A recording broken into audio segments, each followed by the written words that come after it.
Welcome to Broadway Corner with Ashley Ha, where you can hear your favorite performers talk about how they got started, their careers, and everything in between. Make sure to follow me on Instagram and Spotify at Broadway Corner with Ashley Ha, and on my main Broadway account at Broadway_Corner on Instagram, TikTok, and YouTube. Thank you so much for listening. I hope you enjoy. Well, hi everyone, welcome back to Broadway Corner with Ashley Ha. I'm so happy you're here. We're coming to you live from the Robert Studio Theater here at the Calderwood Pavilion, and never done an interview in a theater, but first for everything. So thanks, Jim, for setting all this up. And we're talking to a star of SpeakEasy Stage's production of A Man of No Importance. He plays the theater-loving Mr. Carney. It's Sam Simahk. Is that right? Yeah, that's right. Well, how are you, Sam? How are you doing? Doing well, doing well. You know, we have a week and a half left of the run, and we're all having a great time. You know, it's such an immersive sort of experience. We're playing characters in the show, and then I duck off, I grab my guitar, and I come back out, I play a few songs, and support my fellow, my cast members here, and yeah, it's just a real blast. We're all having a great time. Yeah, no, I mean, we're in the middle of, there's seats on this side, there's seats on this side, you can't see it, there's seats behind, obviously, too, but it's just a very unique theater experience, I think. Yeah. And we'll get to talk all about that, of course, but first I'll give you a little bit of background about Sam. So Sam is an actor, singer, musician, and writer based in New York City. He's returning to SpeakEasy and A Man of No Importance after having appeared in Big Fish and Small Mouth Sounds. Other Boston credits, Into the Woods, Sweeney Todd, Sondheim on Sondheim, and She Loves Me. His Broadway credits are Into the Woods and Carousel, and national tour credits are Into the Woods, My Fair Lady, and The King and I. His most recent credits, after all those credits, include the Off-Broadway revival of See What I Wanna See and the American Repertory Theater's Gatsby and American Myth. When he's not on stage, he may be wandering aimlessly with a camera, writing songs that he hides away from all but his closest friends, or wasting away with a PlayStation controller in his hands. All of those are his words, not mine. You got that? You got me that from my website. Yes, I did. Got to do research, and you know what? We're all human. I think that's like, kind of rounds you out as a, person behind, behind obviously all the performing aspects. But it's so good to see you again. Good to see you too. Beautiful Boston. It's getting warmer. Yeah, finally. Warmer, finally. Yeah. I was able to walk here and not have to wear a giant parka, which is obviously great. But it's just great to see you. And I know you did some press this morning, so just how are you feeling today? Oh, great! It's a fun day. We were at WGBH. Yeah. Or I think just GBH now. Do they get rid of the W? I don't know. Who knows? But yeah, saw Jim Browdy and Marjorie Egan, who I've listened to for years on Boston's NPR. So it's fun to be there. Yeah. No, it's amazing that you get to, talk so much about this great show. I mean, look at how beautiful everything is. It's just beautiful. Just a spectacle of I don't even know how to explain it, just warmth. But anyway, before we get to all of that, can you just talk about your background, maybe just where you grew up, kind of where you went to school and how you discovered theater? Sure, yeah. So I'm from Ashburnham, Massachusetts, which is a small town in northern central part of the state. I grew up doing theater at a community theater nearby in Gardner, Massachusetts. It's called Theater at the Mount, run out of Mount Wachusett Community College, and that's why they call it that. But they have a summer theater camp. They have a few summer theater camps. They have a one for little kids, and then starting at, I think, 2nd or 3rd grade through 8th grade, and then they have one for high school students. And I was a really dramatic musical kid, and my mom thought to enroll me in this drama camp. Not for I think by the time I got into it, I was in the middle camp. So I was in 3rd grade, and I started doing these shows. And yeah, I just loved it. I fell right into it. And in addition to, they're really smart about how they do this. And the producer there, Gail Steele, who's still producing there, she was there when I was a little kid. But, she has this great system set up. If you're a kid that's really interested in theater and you're going to these drama camps, they say, hey, you should come on audition for the kids shows. And so they have the kids shows in the spring and the fall. And then when you are doing all the kids shows, they're like, hey, you should come audition for the Christmas show. And so you go and you do the Christmas show. And then by the time you're 14, 15, they're like, oh, you should come and audition for all the adult shows. And so, there's this pipeline from being a 3rd grader in summer camp into then being in Joseph and the Amazing Technicolor Dreamcoat when you're 13, and then all of a sudden I was Huck Finn in Big River when I was 17, and so that really gave me, that was an informal training ground for musical theater for me. And it was not, I didn't have any formal lessons. I didn't have any acting training. I didn't have any voice lessons till I went to college. I took one tap class that I was a disaster in. Yeah, I didn't have any formal training. It was all sort of mimicry and seeing, seeing the people that I admired, friends of mine in community theater, sort of mimicking what they do, and then listening to cast recordings and mimicking John Raitt on the Carousel cast recording, or listening to Rent in high school and like driving to class and singing along with, trying to make up all the, mimic all the voices of being Roger in this and then Mark in this one.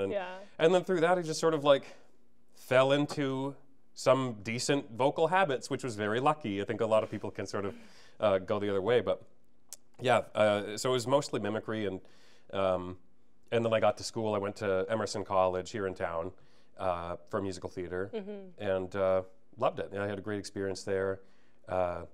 Really formalized all that, formalized all that informal training into, real, tangible, a toolbox of skills that I could use in pursuit of a career. And so that's basically how I got started and where I went to school, and moved to New York shortly after graduating. And then I came back to Boston in my late 20s. I was here doing Into the Woods at the Lyric Stage Company, and then things really started to roll from there. Paul Daniel, who's about to retire here, cast me in Big Fish at SpeakEasy. That was over at the other theater in the Wimberley, which was the biggest space that I'd performed in at that point, and the most responsibility I'd had in a show up to that point. I just remember opening night, I don't think we had gotten a full dress rehearsal in after tech, and so our first dress rehearsal was opening night, and so I was just a wreck. I was so nervous. And now looking back, I can kind of laugh at that, but yeah, no, I have had such a great time so far, and I hope that continues. Yeah. I mean, obviously, I hope so too. I think you've been doing when you look at your credits, it's just all these incredible things that have just continued to grow, and especially this is just so cool to finally get to see you in a show. Because I mean, I've been following your career for a little bit, but I'd never seen you on stage until a couple weeks ago, and so it was like, okay, putting the face to a performance and finally getting to observe that was really cool. Well, thank you. And you mentioned that you went to Emerson, which is like 20 minutes away by walking. So how does it feel to be returning to Boston? Oh, I love it. I mean, my family's all in central Massachusetts. My older sister, my younger brother, my parents they're still in the house where I grew up. They're in the house that my mom grew up in. So we're established in Massachusetts. So, hey, coming back to Boston is always so nice to be close to family. I've spent a lot of time out there, and my favorite role that I've ever played is Uncle Sam, and so I have a niece and nephew in Leominster that I just love the crap out of, and they're just, so getting to visit them is fantastic. But coming back to Boston specifically and doing theater here is so special. I credit Boston with giving me my start. I credit that production of Into the Woods with sort of getting everything rolling, and I played Rapunzel's Prince there. So here's a fun story. So when I did Into the Woods at the Lyric, I was Rapunzel's Prince, which is such a gem of a role. He's in 15 minutes of the show, has all these great comedic moments in the agony numbers, and so that for not a lot of work, I got a lot of credit, which was more to do with Stephen Sondheim's writing and James Lapine's writing, but the late Spiro Valudos' directing it was a beautiful production of a great show. But from that, a lot of theater companies started reaching out, and Paul wanted me to audition for Big Fish, and then Bevan O'Gara, who directed me in Small Mouth Sounds, she was at that point she was casting over at the Huntington. And so she would have me audition for everything at the Huntington, and I eventually got into a production of A Little Night Music there that sort of led to a bunch of other things. So it was really like this long pipeline that was incredible. But 10 years later, almost 10 years after I played Rapunzel's Prince, at the Lyric, I came back through with the Into the Woods tour. Yeah, yes. And for the second week, we were in Boston for 2 weeks. And for the second week, you know, there were a couple of people who had it in their contract that any extension weeks they weren't able to do because they had to be with their family. And so for the second week, I luckily was able to play Rapunzel's Prince again in Boston almost 10 years later. Wow. In the Colonial Theater, which is owned by Emerson. Yeah. And so I was on Emerson campus at my alma mater playing this role that I played 10 years before. And it just was such an incredible homecoming experience. And then, you know, now coming back to this production, this was, you know, a year and a half later, but maybe 2 years. Oh God, time flies. But yeah.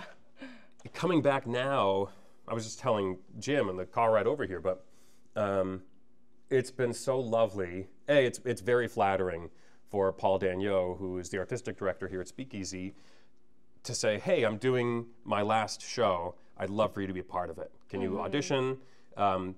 That is one of the most flattering things, you know, that I could be asked, is to have an old friend and somebody who was instrumental in getting me started, to have him want me to be a part of this. And so how can you say no to that? Yeah. But then also to come back after the last show I did here was, it was Small Mouth Sounds in 2018. And so 7 years later, you know, Boston, it's a small theater community. It's very tight knit, and you know, the last thing I did was 7 years ago, and then to come back and be welcomed in with open arms, and still be a part of the Boston theater community is, man, Boston. Y'all know how to make a guy feel welcome. Yes. You know, so it's really been a real gift of a production. Yeah, no, I mean, I think your story just goes to show like how important, you know, these relationships are that we form, you know, I guess when we're younger, or even when you're a little older. It's just like the relationships that you continue to build, and, you know, it leads to other things. And it's not like, oh, I'm just talking to you to, you know, get something out of you. It's like, no, I'm genuinely want to know you. And then, you know, if good people want to work with good people. So it's just when you continue on with that, it's just, how can you go wrong? Right. And just Boston, I mean, I've already met so many people, and there's still so many people to know, and so many amazing theater companies that are here. And it just shows like how, you know, small the communities can be and how important community can be, which is also a theme I think in this show that is really important. Very much. You know, with community and just everything that has to do with just supporting each other.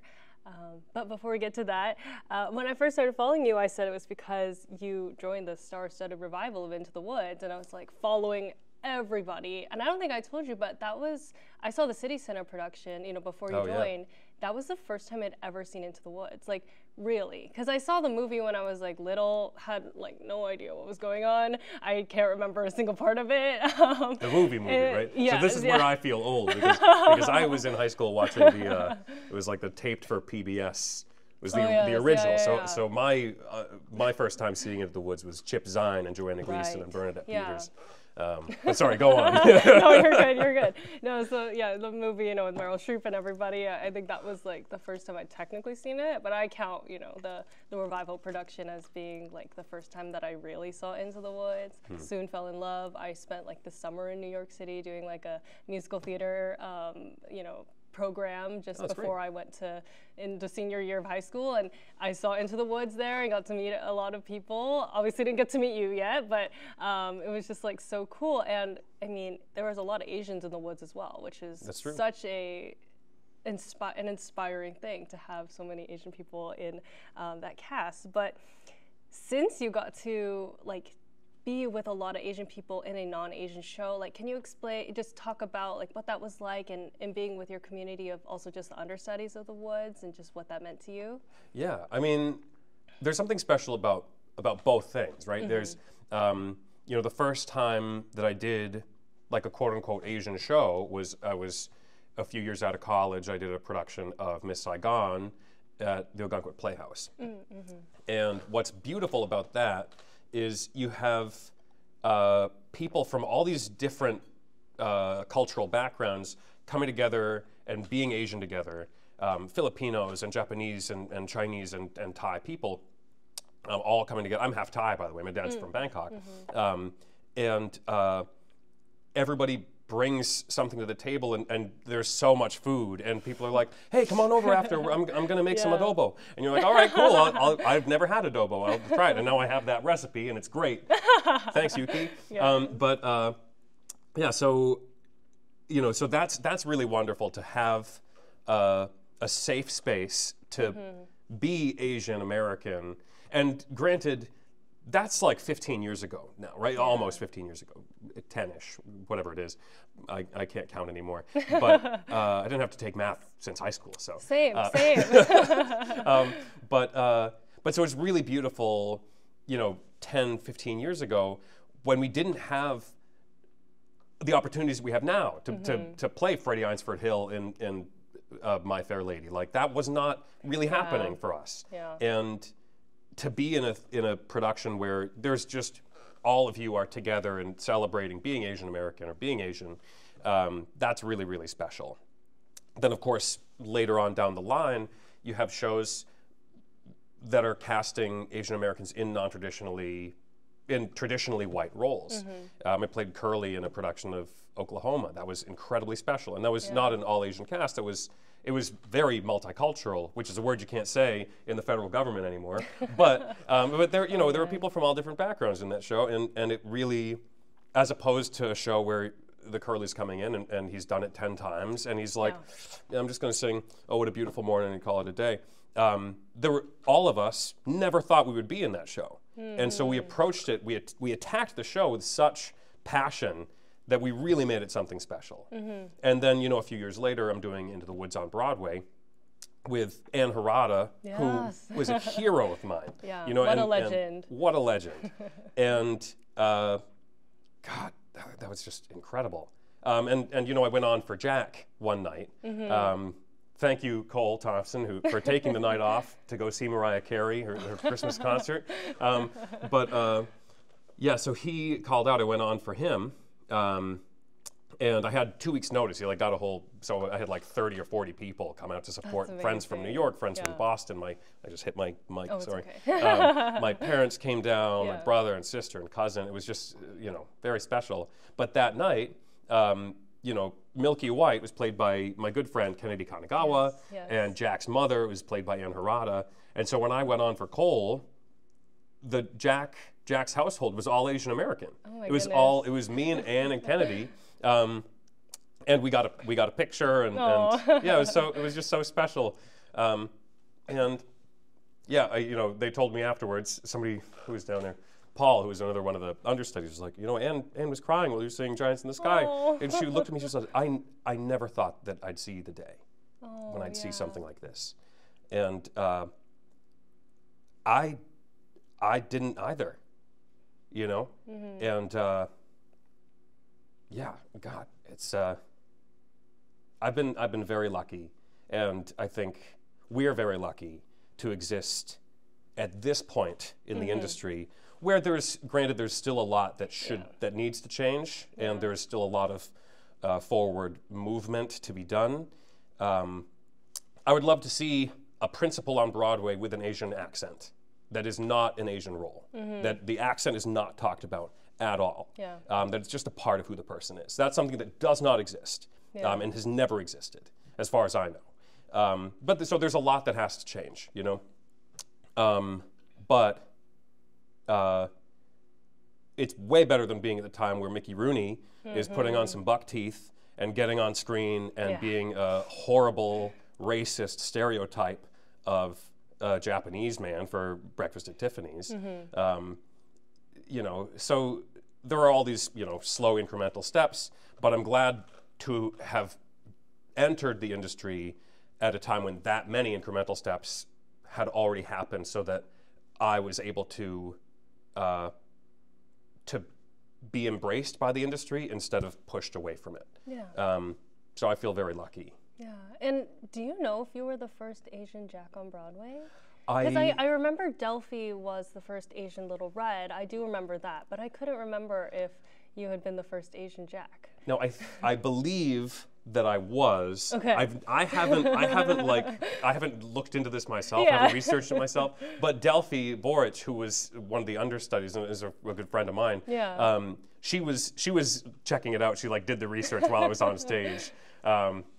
True, so I was true like, friend. I'm like 99% sure that you were the first. I think so. You know, I mean, there haven't been a lot of us. So there haven't been a lot of Jacks on Broadway, but I do think that is true. Yeah, what a special experience just to, I mean, and to have like such a traditionally like maybe white show, you know, Into the Woods started out very, very white, and you know, to have this change of so many Asian faces in this Broadway revival, I was in awe of just like everybody and could not believe it, because I mean, it's obviously not an Asian show by any means or Asian roles. It's just, here we go, that's it, take it, like just there it is. And ultimately, you know, all of these things, you know, I think people who are a little more conservative leaning might look at a show and say like, well, you know, this is a white show, and you know, these roles weren't written to be like, oh, this is somebody of European heritage. This is a very European problem.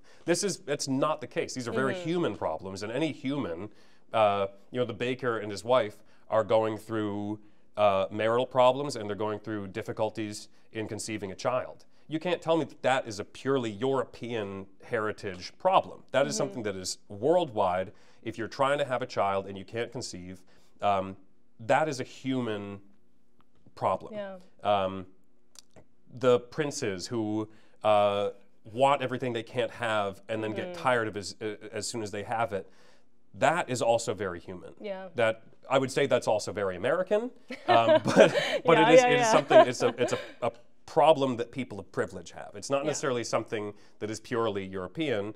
I'm sure that, you know, Kim Jong-un is somebody who is definitely not European, but he wants things he can't have, and as soon as he has them, he wants something more. You know, like, this is, if you have privilege, if you have power, that's who you are. And so Into the Woods, yes, it was traditionally cast with people of European heritage, but I think that what we're experiencing as Broadway diversifies more is an exploration of the idea that these very human problems can be experienced and explored by people of any cultural background. And even just the fact that like the two princes can be different ethnicities, like starting, you know, with Gavin and Jordan Dobson, I believe, in the city center, and then, you know, Joshua Henry. Jordan Donica, Oh, Jordan Donica, sorry. There's so many people in my brain. But and then, you know, to see you, and then also like just anybody could have been in those roles, and it doesn't really necessarily matter, and you just suspend your belief. It's theater. Yeah, exactly. You're already standing on stage. You're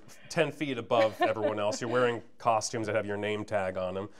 You're saying words that were written by somebody else, and you break out into song every 5 minutes.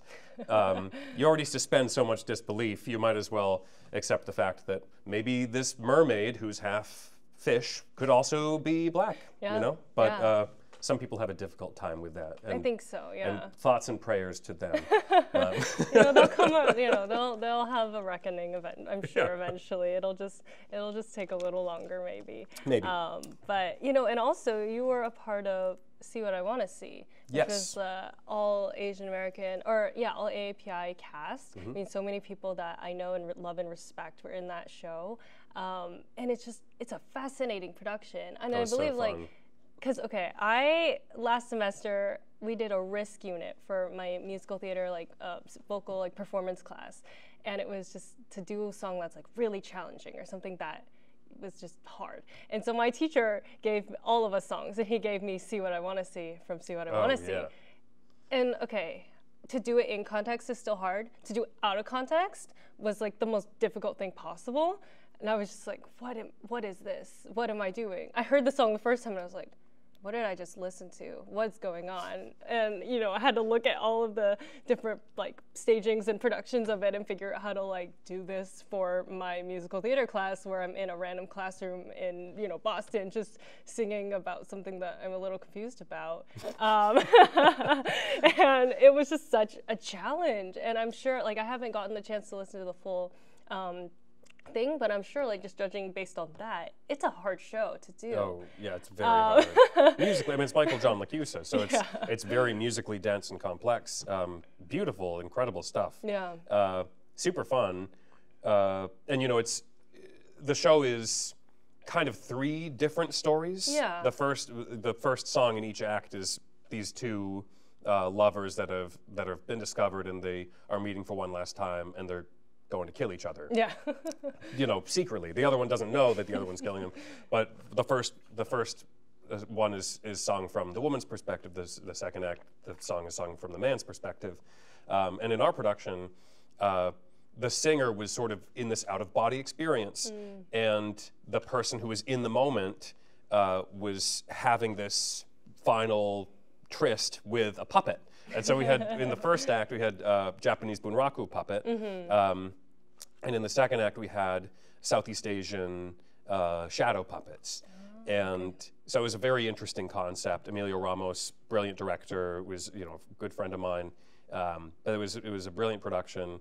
And then working with some old friends like Marina Kondo, who I know from the King and I tour. And she subletted my apartment when I went out on the road with My Fair Lady. So we've known each other for years. Yeah. And then people that I've looked up to for a long time, like Ann Sanders, or people that I've known through the industry for years and just have never worked together, like Kelvin Moon Lowe. Yeah. And so being all of us in one place and working together and just having a blast, it was so fun. Yeah. And I got to, this is like my pseudo-villain era right now. Yes, I'm digging so. it. But I played a really gross guy in the first act, and it was so fun. It's so fun to be gross and mean and cruel and you know, it's the ways that vicious. we stretch ourselves as like both actors and people. Just Yeah, like, yeah. It's not you, obviously. You kind of take yourself out of it in a way. Yeah. But You take yourself out of it, and you try and access a part of yourself that you might not like very much. Yeah. That all of us have these sort of animal impulses that we have trained ourselves out of as to exist in society, and we do that from preschool onward. Yeah. Before that, you know, your parents hopefully teach you how to be a decent person. Yeah. And so you push away all these things, but then when you are playing Sweeney Todd, or you're playing, Jimmy Mako in See What I Want to See, it gives you the permission, the license to access these parts of your id that are not good parts that you don't want to actually showcase in real life, but you're able to explore them on stage in a safe space. Yeah. And I think it's very healthy. I think that it's healthy to let those parts out once in a while. Yeah. Instead of keeping it all balled up, you know. So it has to go somewhere. Yeah. And as actors, I think we do have the benefit of getting to really express all these emotions that a lot of normal people don't get to. Yeah. And just getting to observe that and see what it does, I guess, to us. But I know, like, the show, even the original, had to do, I believe, was like, there was something around it that had to do with being like they were Japanese or taken from a Japanese like story. I don't exactly remember all the details, but I know the original was obviously not really focused on that. But bringing it back to, you know, I guess, was it 2024 when you guys did it? Or was yes, this is just this last fall. Yeah. So getting to bring it back with all Asian cast and having Marina, you know, sing in Japanese, like, and having all those different aspects of bringing in the different Asian puppets, like, what did that feel like, of just getting to reinvent something that maybe was supposed to be ours in the first place? Yeah, it's a very good point. And so these, you know, it is based on these 3 Japanese short stories. And the first act, after the song with the 2 lovers, the first act is based on Rashomon, which is, it started as a Japanese short story and then was a Kurosawa film. So it's more so based on the film than the short story, I think, but it takes place instead of in feudal Japan, it takes place in 1950s New York City. And so Michael John LaChiusa took these Asian stories and then turned, like, they were Asian stories and then they became like a New York stories. The second act, I forget the name of the story that it's based on, but it takes place also in Central Park, but a year after the terrorist attacks on 9/11. So it's a very New York story. The musical is it anyway. But the source material is Japanese. And so to come at it from an Asian perspective and with Asian cast members and all Asian cast was really, really, it was amazing to sort of reclaim that. And Marina Kondo, in addition to singing Japanese, she actually did the translations. Yes. So she did that herself. Brilliant, brilliant woman. Yeah. And I love her. yeah, Just one of the best. How can you not? How can you not? Yeah. But yeah. Oh my gosh, I mean, I was so bummed that I couldn't go and see it because I remember seeing the casting and be like, I know who that person is, I know who this person is, I know this person. Like, I mean, Kelvin Munlo, I followed him from being in SpongeBob the musical. Oh, yeah. Like, and he was great in that. You know, an icon in being Perkins. I was like, wait, this is like all of the things that, you know, I could ever want in a show of just all these brilliant people. And like Marina, you know, being in K-pop and all that and stuff. It's so cool to just see like people that I admire doing such great work. And so now let's talk about a little more about Sondheim. You've done a lot of Sondheim, which which I love. Cast me in more. I'll do it all the time. I'll do it today. I'll do it well, not tonight. I have a show tonight. But I love Sondheim. That's like that is this. You know, I tell people he's like the Mozart of musical theater, right? Yeah. I mean, it's masterful craftsmanship, and writing a musical is so hard, and you can tell by watching a musical, half of them are not very good. You know, it's hard to do. It's really hard to take a book scene and make that, you know, weave it into a song and weave it out of a song, and you know, to have these flawless transitions from speaking to singing. This is where you lose a lot of people. It's why, you know, a lot of people that don't see musicals or they think they don't like musicals, they're like, oh, I don't like musicals. I don't get why people just, you know, just break into song. It's not real life. It's like, of course it's not real life. It's a show. You watch a movie. It's not real life. Yeah, kind of going on a tangent here. But okay. Sondheim and his collaborators are masters at that. They take these brilliant scenes, whether they're written by James Lapine or Hugh Wheeler or whoever is writing the book, weave it into a song with, you know, brilliant lyrics by Stephen Sondheim, brilliant music most of the time, and not most of the time it's brilliant. Most of the time the brilliant music is written by Stephen Sondheim. Sometimes it's written by Julie Stein or somebody else, you know. But so.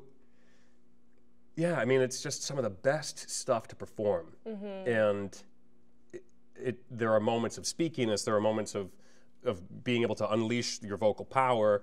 You know, if you're playing, I played Antony and Sweeney Todd over at the Lyric, which is a few blocks away, and you know, you get one of the best, most beautiful songs in musical theater with Joanna, and then you get these really fun, pattery, speaky things like "Kiss Me" and. Oh, what is it now? Well, Miss and Kiss Me and what is it? Look at me, look at me.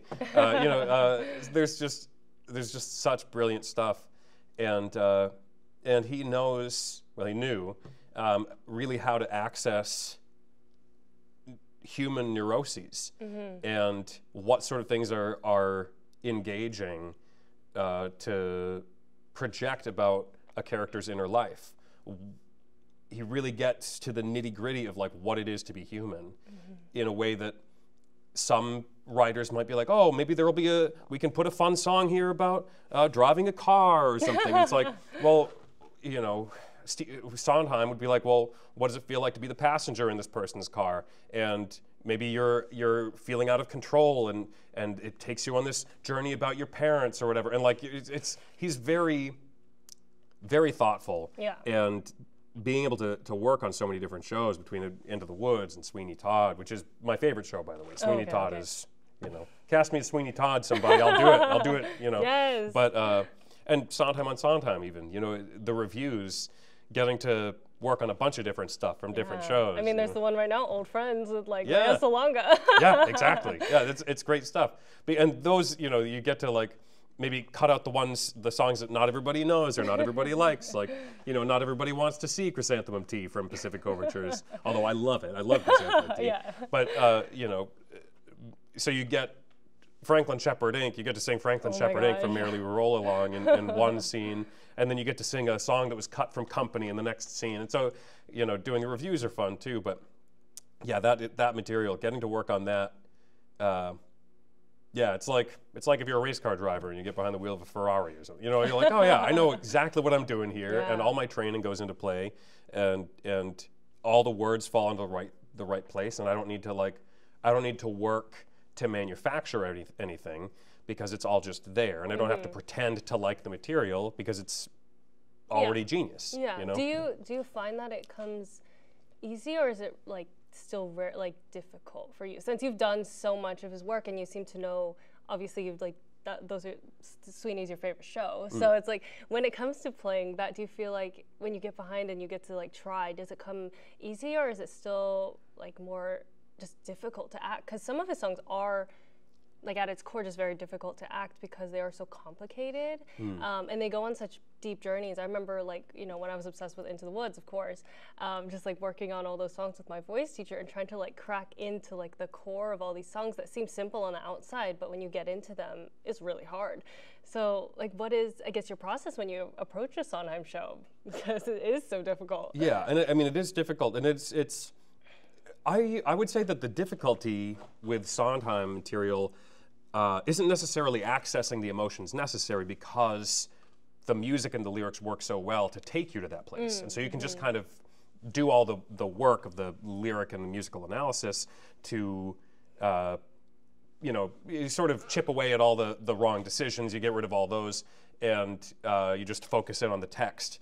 And it does the work for you. The difficult thing about Sondheim is a lot of the time it's the actual physical difficulty, right? Pardon me, is everybody here? Because if everybody's here, you know, and or in the case of me, I've never played Amy in company, but could you be know, Jamie. Could be Jamie, yeah, in the revival. But you know, I would wake up when I first joined the Broadway company. I would wake up at 4 a.m. with.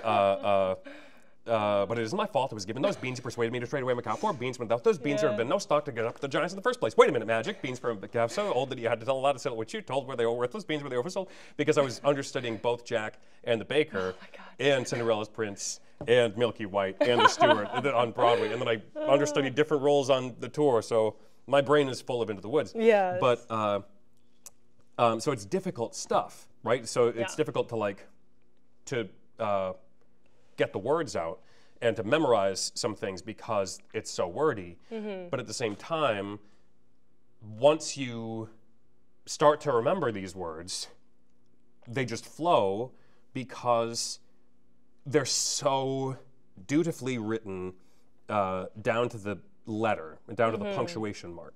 And the emphasis is on the right syllable.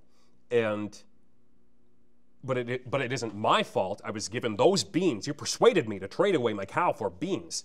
All the emphasis goes in the right spot. And so because he writes the music and the lyrics, unless you're talking like Gypsy or one of the early things that he was writing with collaborators, because he has such control over the lyrics and the music, he can put the lyrical emphasis where it should be musically, and there's no contradiction there. And so it kind of flows. So yes, it is difficult, but at the same time, once you get past the initial physical difficulty of it, and you delve into the verbs and the sort of transitional words that you use to like change the beats and everything, there's all like, you know, musical theater text analysis speak. It's like I'm talking to one of my students or something. But once you delve into the analysis side of things, all of the dramatic work is done for you to some extent, and then you can bring your own sense of personality and your own individuality to it.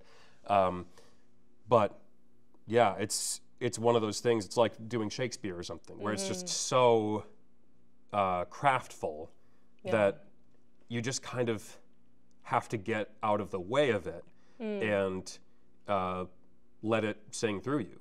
Yeah. No, I think that's, I mean, obviously Sondheim he's just such a genius, and he's created so much for us to really dive into and just observe, and like to really get into the nitty-gritty of like trying to capture human emotion and put it out and make it seem like your confusing thoughts are like translating to the audience is such a difficult thing. I mean, we're doing like a comedy unit in a little bit, and I was like, I could try doing Getting Married Today, but I don't think I can do it. Like, at least not right now. You I'm totally like, can. maybe if I can like speak words sometimes. But well, it's funny because it is so fast, and you're like, oh, I can never sing that fast. But people actually talk that fast, especially when they're kind of freaking out if they're on the verge of an anxiety attack. You know, you can really. I talk fast anyway. You might have noticed. There's also me being hyped up on caffeine. So it's just getting into locking in, as people say all the time. I always say I'm unlocked, but when you can lock in, it's really, really good stuff, and having all that emotional prep is also very helpful. But now let's talk about why we're here. A man of no importance. So you play Mr. Carney. What kind of drew you to this character? Because I know, it was probably just like an offer of you, like, hey, you want to play this character in this show? Well, I did have to audition. Okay. It might have been semi-formal, but I did send in a tape. I mean, Paul made it clear from the beginning that he was interested in me for Carney, and he had me audition for it. And it's such a fun role. There are moments where I just disappear for like 45 minutes as a character. I come back in and I'm playing guitar for other people's songs and everything. But and then they're talking about me, about Carney, like, where's Carney? Oh, he's doing this, oh, he's doing that. Like, he's saying that this is you're like, I'm over here. Yeah, I just took my glasses off. I don't know if you noticed, but this mysterious guitarist has been Carney the whole time. It's giving this, Superman. Like. Yeah, a little bit. You don't recognize me if I'm wearing the same jacket and the same hat. But yeah, no, he's a character who he loves the sound of his own voice, and he loves the sound of his own name. He says it a few times. He's the only character that says his own name multiple times in the show. Yeah. The full William Carney. He loves saying it. And he is super pious to a fault, and uses his religiosity. Not necessarily his faith. I think everybody in the character, every character in the show, to some extent, is a person of faith, and everybody is an Irish Catholic person in Dublin in the '60s. But William Carney's form of religiosity is one of self-importance and self-centering, and he's somebody who inflicts his religious belief on others, instead of having it be an internal thing, an internal personal relationship with yourself and the universe. He's a man of self-importance. He's a man of self-importance, very much. And he is somebody who, if he gets offended by something, if he doesn't think that something should happen, that if he doesn't want to experience something himself, he doesn't think that anybody should experience it. I think we have a lot of people like that in the world. We have a lot of people like that in America. And that's something that really drew me to the character, was sort of exploring that aspect of taking one's own sense of morality and inflicting it on other people, enforcing it on other people, and saying, I'm offended by this word. You can't use it. I'm offended by this action. You can't do it. Instead of, I wouldn't do that myself, so I'm not going to do that, but you can do it if you want to, which is a more libertarian view on things. I'm not a libertarian. I'm a total socialist. Tell that to everybody. I don't care. They'll disappear me in a second. But that's the thing, is that my personal belief is that everybody should be free to do anything that they want to do, as long as it's a peaceful thing and it doesn't hurt anybody. But William Carney is somebody who does not feel that way, and he's somebody who, is very conservative, and that is clearly not who I am. And like I said, it's fun to explore parts of yourself that are not who you are, or who you show to the world. And another thing, in that same vein, I think that actors are very capable of, or become very capable of, great empathy, because we have to tackle roles like this at some time. And you're not supposed to judge your character. Like I say very regularly, like William Carney and I would not be friends. If we went to high school together, we would have unfriended each other on Facebook in 2020. Yeah. If not before then. But at the same time, you're not supposed to judge your characters, right? You're supposed to, it's not that your character is evil, so your character is feeling out of place, and he's trying to fit in a way, or he's trying to grasp onto something that he feels is slipping out of his hands. You find the empathy for these characters, and so that you can portray them with some grace, and so they're actual humans and not caricatures. And so that's what's fun about Carney is his self-importance, his harmful piety, and just the idea that maybe I can find some empathy for people who do that, and understand where they're coming from, while also not necessarily agreeing with it. Yeah. No, I think that's, I mean, what I think to say, you know, in our climate right now that we're just going through of like, I think, you know, it is important to understand each other and get where we're coming from. Be like, we don't agree, but I can understand you and see where you're coming from, and not just, know that maybe we won't agree and we'll never agree, but like we can live our own lives, and your life doesn't have to affect mine in any way. And just like, I think understanding that at its core is maybe the most important thing that people need to do right now, of just having empathy for each other. I think that's the biggest thing. And that's what lends itself to existing in society, right? It's about community. And coming back to the show, Carney, I don't want to give away any spoilers in case anybody comes to see this in the last week and they don't know the show, but Carney, for all of his moral high ground and enforcing his beliefs into the behaviors of other people, he seeks a place of high standing in his community, and I don't think he ever gets it. The community is the group of people that rallies around the individual, that provides support for somebody in need. And in this show, you see that. And in order to exist in society, you have to have that empathy. You have to find the common ground, and you have to decide to support one another, even if you don't necessarily understand their decisions. And I think that that's what this show is about at its core. And since this show was written, so long ago, going with that, what do you think is the most relevant? I mean, I guess we kind of did discuss it, but what do you think is like the most important thing that people need to learn from this show today? I think if people were walking out of this taking one or two things from the show, I think it's the importance of being yourself, being true to yourself, showing up as your own authentic self as much as possible, not just for yourself, but for your community. That's Alfie Burns' journey in this story, is figuring out how to be his own true authentic self for himself and his community.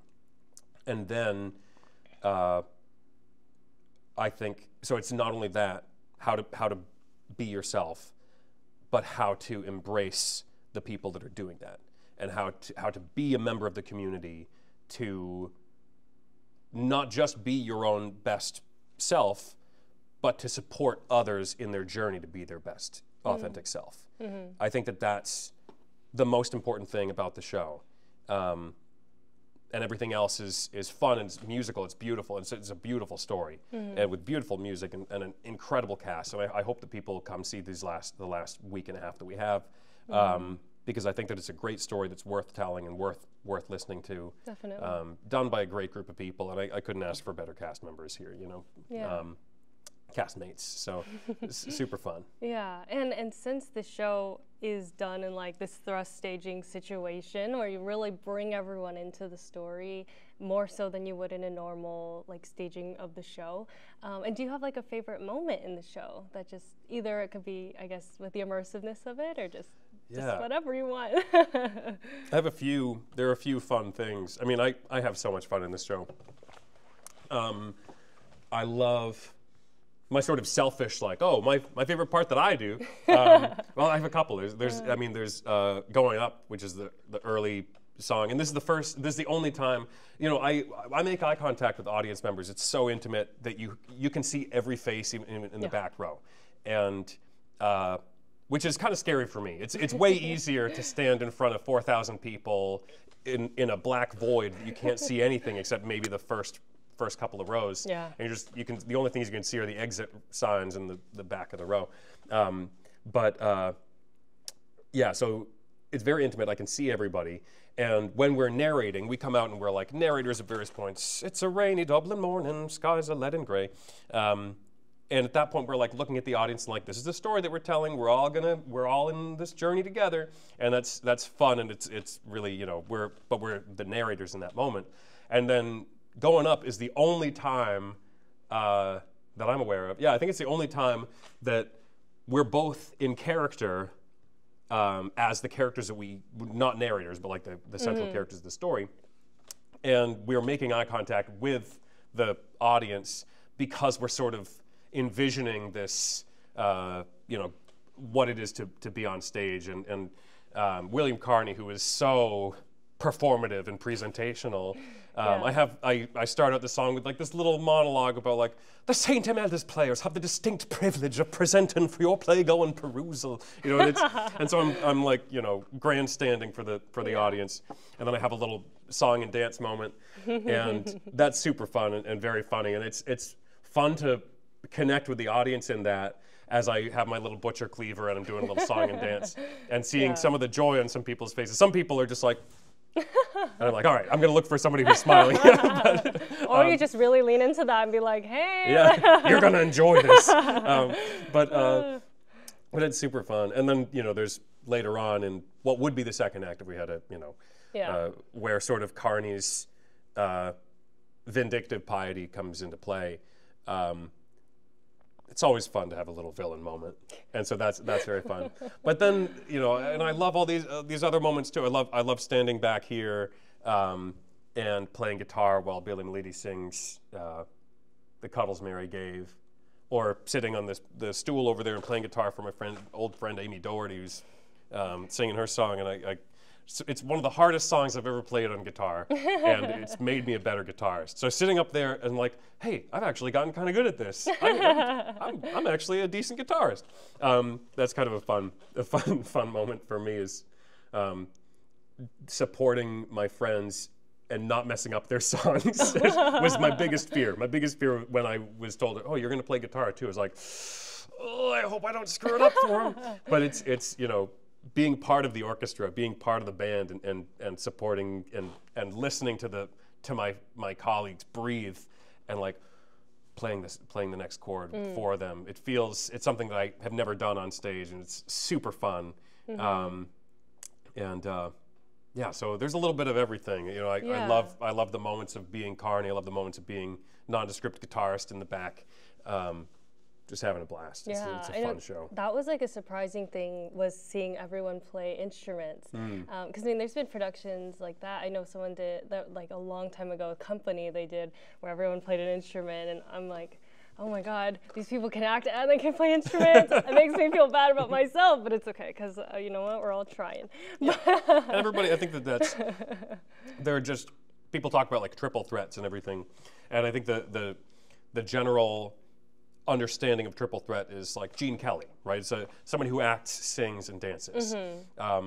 But there are many other things that you can do that are threats, or that are, I mean, really they're skills, right? If you speak American Sign Language, that opens up a bunch of opportunities. You can do tribes. You can do, you know, plays that feature sign language. If you speak another language, if you play a musical instrument, or if you sight read music very well, these are other threats. These are other skills that you can apply, and that's what I've found. I am not a good dancer, and I'm lucky that I've made it this far. Well, you know, you went through a BFA program. You had to do that early morning ballet, I'm sure. Yes, when I wasn't skipping, which I'm sorry, Maggie, I'm sorry.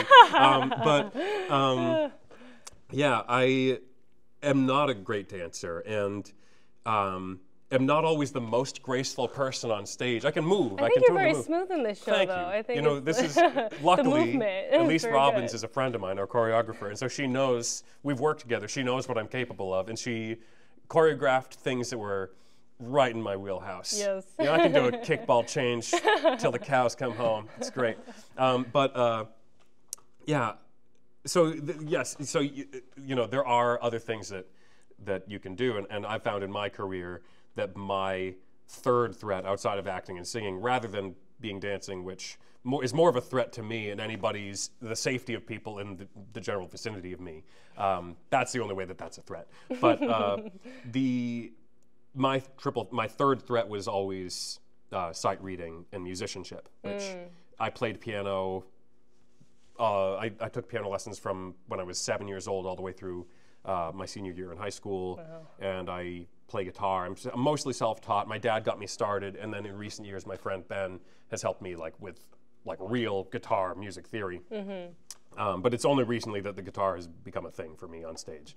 But being somebody, getting a reputation with certain casting directors as somebody who can learn music in a very short amount of time and be able to perform it that night, or you know, somebody who can learn a song once and then start acting it the second time you sing it, is invaluable. And so there are other things you can do outside of playing a guitar on stage, unless you're doing a John Doyle show, which this show, you mentioned the company, that was a John Doyle production as well. So John Doyle is a director in New York who is famous for doing these productions of shows where Sweeney Todd or company, where all the actors are playing instruments, and he did this production, the classic stage production of Men of No Importance, which is this is the version of the show that we're doing. So he took this 2.5, 3 hour 2-act musical and cut it down to an hour 45.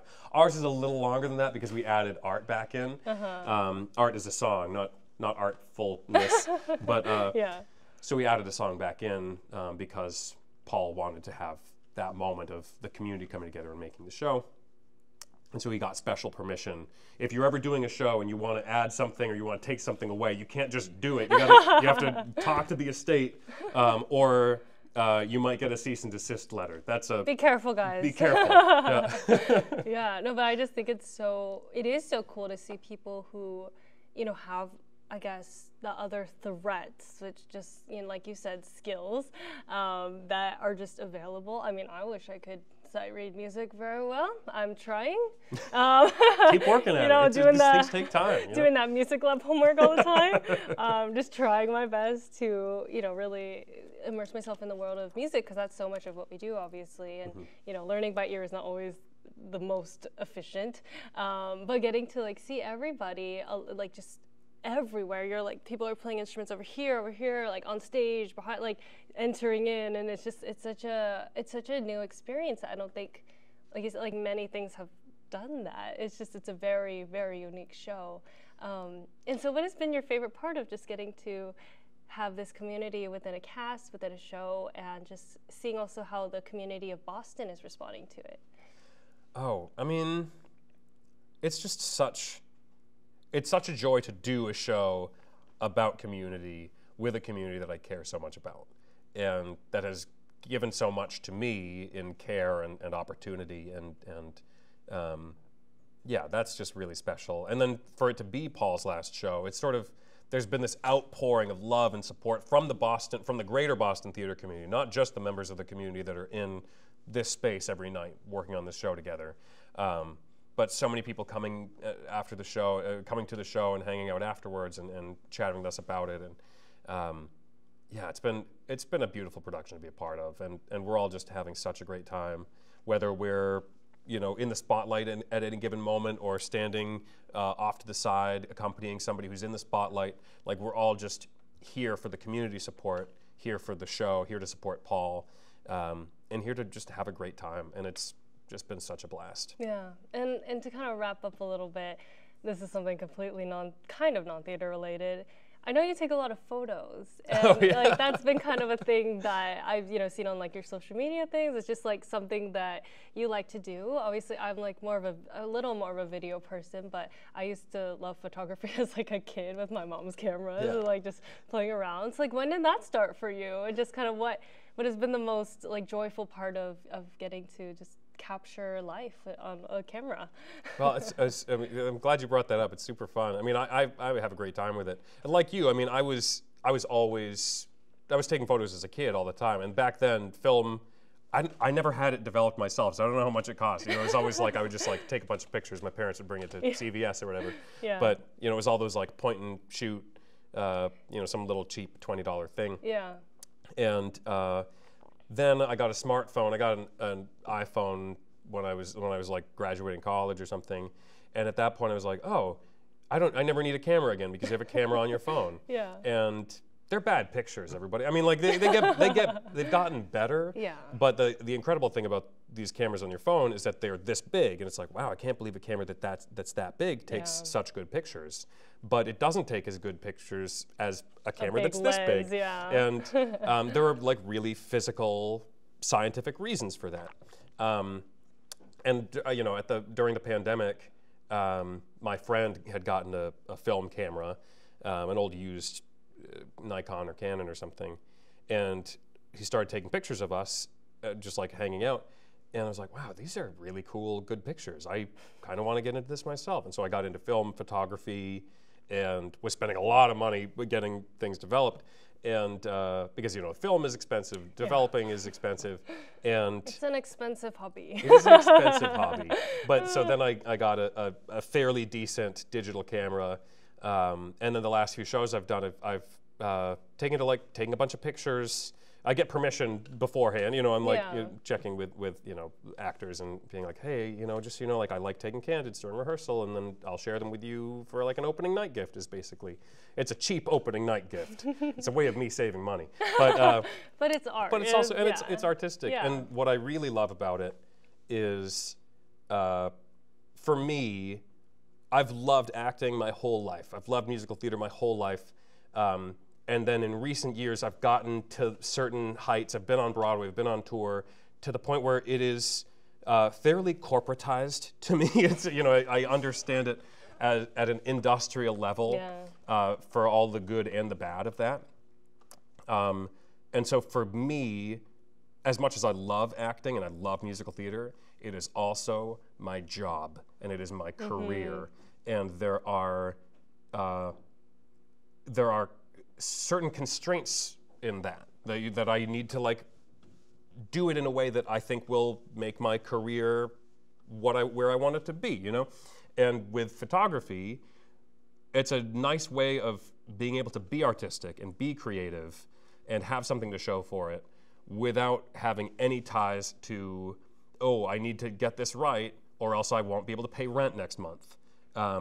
It's just for fun. Yeah. And of course now, you know, I am somebody who like is always trying to get more and is always trying to, you know, and so now I'm like, oh, I wonder if I can monetize this. So yeah, be a photographer and headshots or whatnot. So in another 10 years, maybe I'll be doing that as well, and then that'll be how I pay rent as well, and then I'll take up watercolors or something or bread baking, and that'll be my new art, you know. But yeah, no, I always talk about how important it is to like make theater not be your one and only and your everything. I mean, it used to be my everything, I think, when I was a little younger, and that was like all I really had to tie myself to, and the difficult times of being in high school, you know. And then, you know, as you get older, you realize like, oh, I'm doing this for my career now.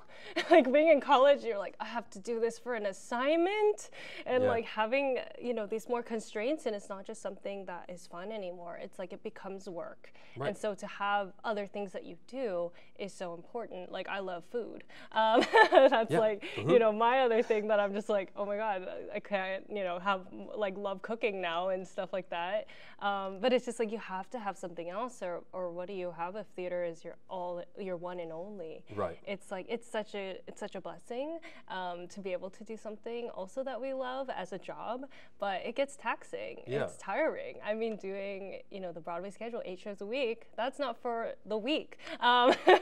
It's like very hard on your body, and so to find like those moments of when you get to really focus on something else is just, I think, the magic of it. And so you know, to see all your photos, it's such a cool thing, especially as someone who's like kind of wanting to get into photography now too. I'm like, Yeah, sorry, Mom, I'm trying to buy another camera. More arts.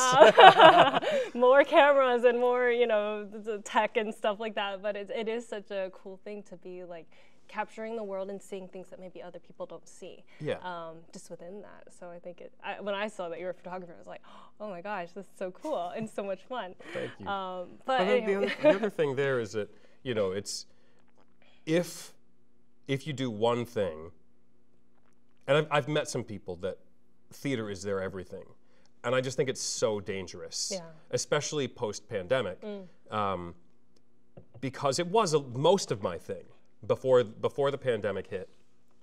And if, you know, in investing in stock portfolios and whatnot, they tell you you're supposed to diversify your portfolio. And that's like, you know, if you invest all of your money in one company and that company goes bankrupt, you go bankrupt. And so you wanna have, you know, diversified things. That's not just for stock portfolios. That also should apply to your friend group. It should apply to the way that you conduct the way that you engage with the world.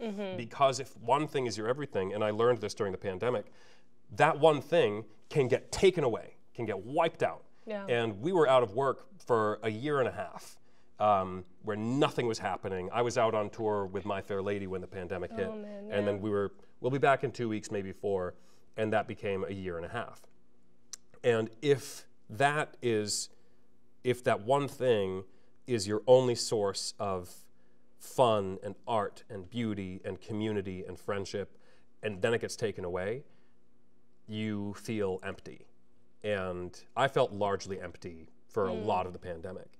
And so now I try and diversify my portfolio a little bit more than I did in the past, because of that trauma of knowing that it can all just go away. And the government and the people of the country won't necessarily be working to get it back for you. So you kind of have to fend for yourself in that regard, and to think about your mental health and your physical health. And so I do think that while I love theater, and I always will, it's useful to have other things in addition to it. Yeah, no, 100%. It's like, you know, have a bunch of things to fill your bucket instead of just, you know, one thing. Yes. It's just, you know, you're a human being before you're an actor, of course. It's like you have to find those things that bring you joy, so that, you know, that there's, like you said, the stock portfolio. I think that's like, I'm going to steal that. Like, that's an interesting way of looking at it, but it's so true. It's like you have to have other things, or what are you going to do when that gets taken away? I know I didn't listen to musical theater like during the pandemic, like for like a year maybe, because I was just like so sad. And I was not even like doing this as a career yet. I was just like a theater lover and being like, what happened now? And just wondering what to do with myself. But I think, yeah, it is just so important to understand how human we are and how like human we have to be just be happy. It's like you can't also draw all our happiness from theater either. It's like you have to, again, bring all those other things in to create a full life. Right. But you can derive happiness and joy from this production of A Man of No Importance. Yes, you can. Here at SpeakEasy Stage, running through March 22nd. Yes. Well, anyways, Sam, thank you so much for, you know, coming on the pod. Of course, I guess, as people say. You know, Thanks, just getting Ashley. to connect with you has been such a cool thing. I remember Likewise. seeing your headshot in the home, and it was like, oh yeah, Sam's in this, and I was like, oh my gosh, I can't wait. And just, you know, reminding myself. But how can everyone continue to support you and your artistic journey, whether it be on like social media or just other things you got going on? You can. Yeah. Well, you can Venmo me. Just kidding. Don't do that. I'm on Instagram at Soapbox Sam, SOAPBOXSAM, Soapbox Sam. My website, samsimahk.com, SIMAHK. Yeah, that's pretty much it at this point. I'm not on Twitter or You're not a X TikTok person? Yeah, I have a TikTok. I've never done anything on TikTok. I go on once a month to watch the videos that my friend sends me. I'm getting older by the day, and there's, you know, the mustache is just It's testament changed to you. it. It's changed me. You know, I listen to NPR and read the newspaper. But No, yeah. So I am on TikTok. I haven't made any content You know what? there, I think but, that's okay. I spend too much time on TikTok, so you know, you know what? Maybe I should be more like you. well, I in spend that too much regard. time on Instagram. That's the millennial Gen Z differential. True. Is, I think I do both, so that's too much. But That's anyway, fair. thank you so much for just joining us today. Thank you. Go see Sam as Mr. Carney and A Man of No Importance here at SpeakEasy Stage Company. Thanks for listening and have an amazing day. You've been listening to Broadway Corner with Ashley Haw. Thank you so much for tuning in. I'll see you next time.